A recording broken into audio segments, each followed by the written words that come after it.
अभी हम लोग है ना चेकलिस्ट के हिसाब से बार बेंडिंग मशीन का कैसे इंस्पेक्शन करते हैं वो देखते हैं। पहले हम लोग अर्थिंग चेक करेंगे, उसका बेस चेक करेंगे, बेस सही से ग्राउंडेड है क्या। दूसरा, बॉडी अर्थिंग प्रोवाइडेड किया है क्या वो चेक करेंगे। डीबी बॉक्स में कोई मशीन में कुछ रखा है क्या वो देखेंगे, वो खाली होना जरूरी है। उसका एमसीसी आरसीसी भी सही से काम कर रहा है क्या देखना है। दूसरा, उसका पावर ऑन और ऑफ का जो स्विच है वो सही से काम कर रहा है क्या वो देखेंगे। ऑयल किधर लीकेज है क्या, उसका गार्ड ओके है क्या, लिमिट स्विच सब काम कर रहे हैं क्या, उसके बारे में भी हम लोग देखेंगे। और दूसरा, इधर में कोई आग वगैरह लग गया तो उसके लिए फायर एक्सटिंग्विशर नजदीक में है क्या, उसके बारे में हम लोग थोड़ा देखते रहते हैं। और दूसरा, हम लोग ऑपरेटर और इसका मेन पैडल पैडल सही से काम कर रहा है क्या, वर्क कर रहा है क्या। दूसरा, इसका लिमिट स्विच का सही से काम कर रहा है क्या वो चेक करेंगे। लिमिट स्विच सही से काम कर रहा है क्या देखते हैं। ये देखिए, लिमिट स्विच सही से काम किया है, ठीक है।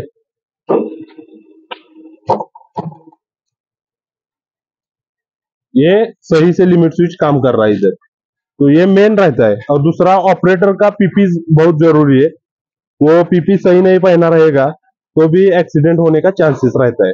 ज्यादातर हैंड इंजरी ज्यादा होता है, इसमें हाथ फंसने का चांसेस रहता है, या कोई एक आधा कट पीस अपने आंख में जाने का चांसेस रहता है। इसके लिए गॉगल पहनना जरूरी है, अपना हैंड ग्लव्स होना सही से जरूरी है, फिटर का हैंड ग्लव्स पहनना जरूरी है, ठीक है।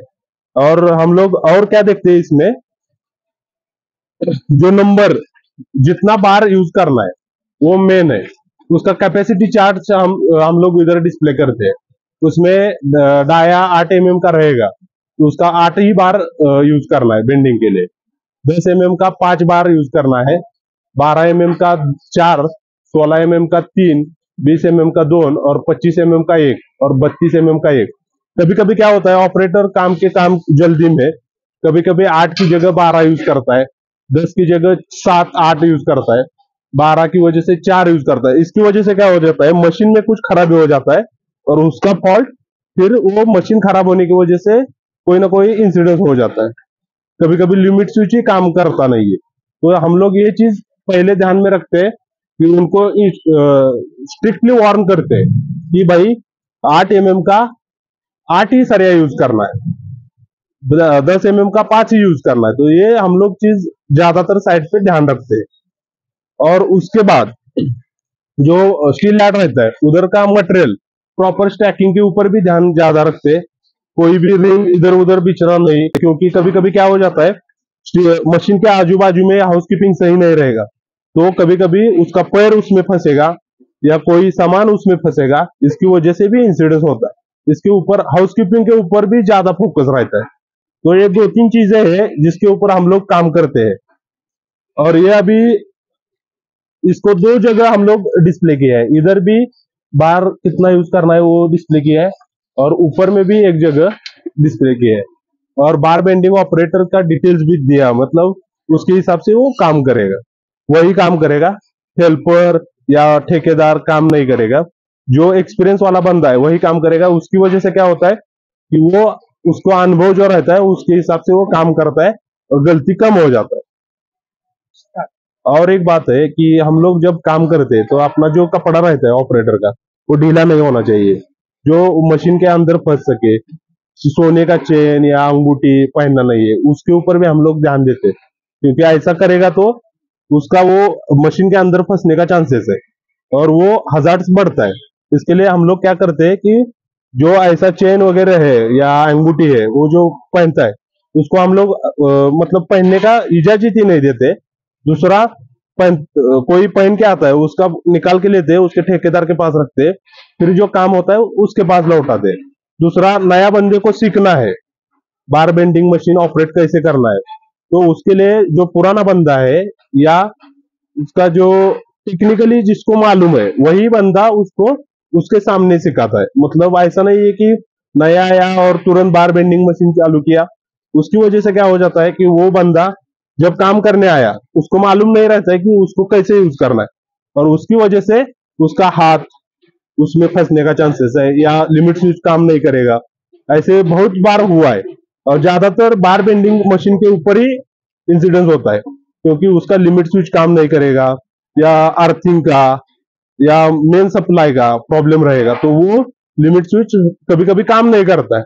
इसकी वजह से इसके ऊपर ज्यादा फोकस रहता है, और नया बंदा आता है तो उसको सीखने के लिए कोई मना नहीं करता है, लेकिन वो जो पुराना बंदा है वही उसको उसके बारे में गाइडलाइंस करता है, और उसको मतलब जो टेक्निकली नॉलेज है वो शेयर करता है। धन्यवाद।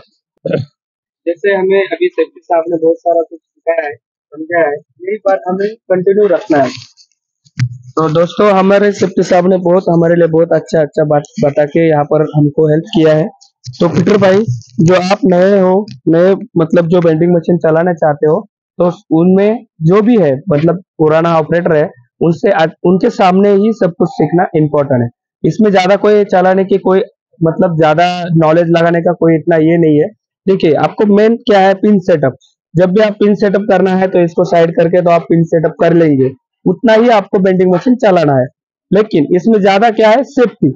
सेफ्टी यानी जैसे गलती से पैर दबना, तो इससे बेंडिंग मशीन अचानकली चालू हो जाना और उंगली फंस जाना, तो ये आपका ऑपरेटर मतलब जो है हेल्पर जो रहता है अपना, जो मतलब नया सिखाता है, तो उसको क्या रहता है, उनको मालूम नहीं रहता है। तो ये चाहे अचानकली यहाँ पर जो क्या होता है, अचानक फोकस नहीं होने से अचानक कोई भी बेंडिंग मशीन पे पैर रख के बेंडिंग मशीन चल सकती है।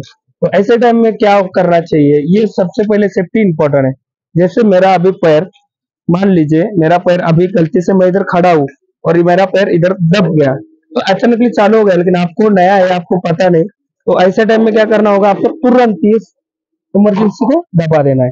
उससे क्या होगा, आपका और आपके जो बगल में जो दोस्त है, जो भी आपका दो फ्रेंड है, तो उसका जान बचने की और आपको भी खतरा से दूर रहने की ये बहुत सारा हेल्प करता है। ठीक है दोस्तों, इसके लिए आपको सिखाता है। और जो ऑपरेटर होता है, ऑपरेटर जब भी आप चाय पीने जाते हो या नाश्ता करने जाते हो या आप छुट्टी करते हो, तो ऐसे टाइम में आपको बेंडिंग मशीन कभी भी डायरेक्ट मेन स्विच से ऑफ करके यहाँ से चले जाना इम्पोर्टेंट है। उससे क्या होता है, आपका जो नया आदमी है या गलती से आप जैसे बताया मैंने पैर दबा के मशीन चालू हो सकती है, तो उनमें से हम लोग बच जाएंगे। ओके दोस्तों, थैंक यू सो मच दोस्तों। वीडियो अच्छा लगा तो लाइक और शेयर जरूर कर लेना, और हमारे चैनल को सब्सक्राइब करके जरूर सपोर्ट कर लेना। थैंक यू दोस्तों।